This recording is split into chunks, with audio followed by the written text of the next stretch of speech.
श्रीमद्भागवत महापुराण द्वितीय स्कंद अध्याय क्रमांक 9। ब्रह्मा जी का भगवत धाम दर्शन और भगवान के द्वारा उन्हें चतुश्लोकी भागवत का उपदेश। श्लोक क्रमांक 36 के पश्चात श्री सुक उवाच सम्प्रदिश्यैवं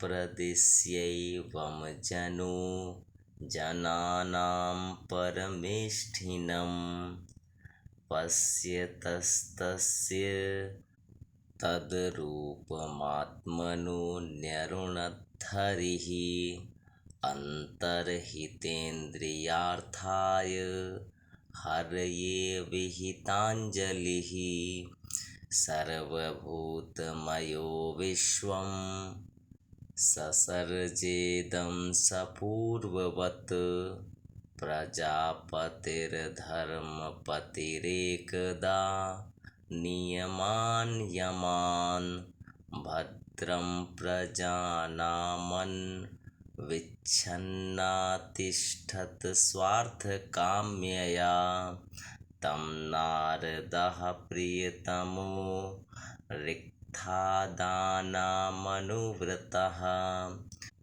शुश्रूषमाणः शीलेन प्रश्रयेण दमेन च मायां विविदिशन् विष्णोर्मायेशस्य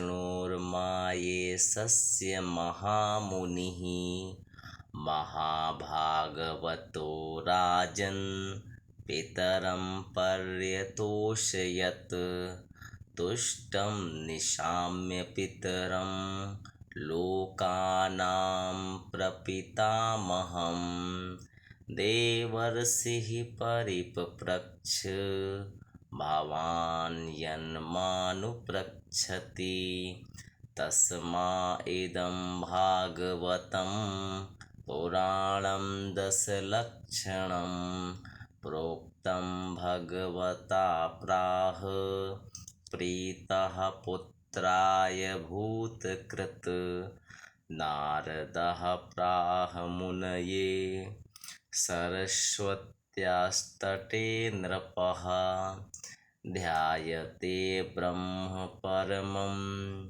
व्यासायामित तेजसे यदुताहं त्वया पृष्टो वैराजात् पुरुषादिदं यथा आसीत् दुपाख्यास्ये प्रश्नानन्यास्य कृत्सनः।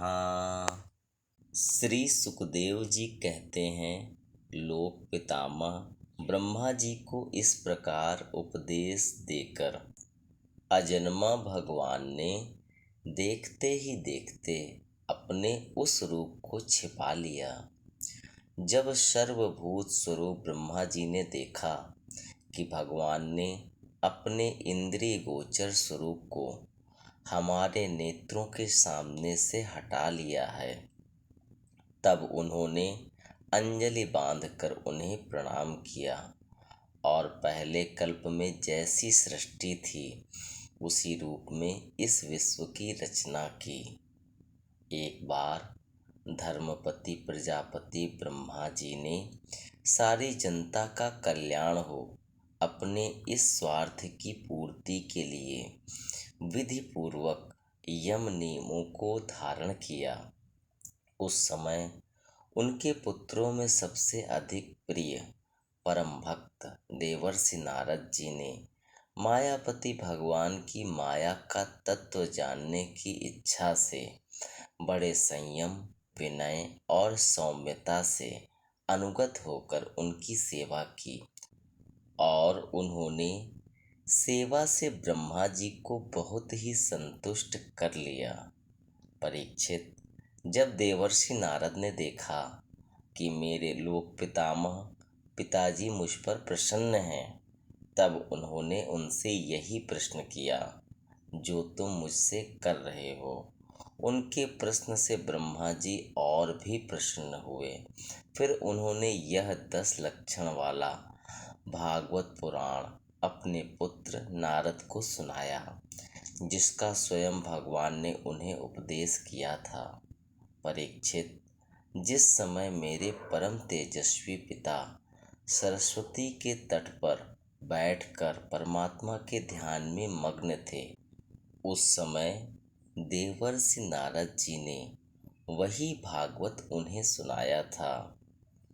तुमने मुझसे जो यह प्रश्न किया है कि विराट पुरुष से इस जगत की उत्पत्ति कैसे हुई, तथा दूसरे भी जो बहुत से प्रश्न किए हैं, उन सब का उत्तर मैं उसी भागवत पुराण के रूप में देता हूँ। इति श्रीमद्भागवते महापुराणे पारमहंस्यां संहितायां द्वितीय स्कंधे नवमो अध्यायः।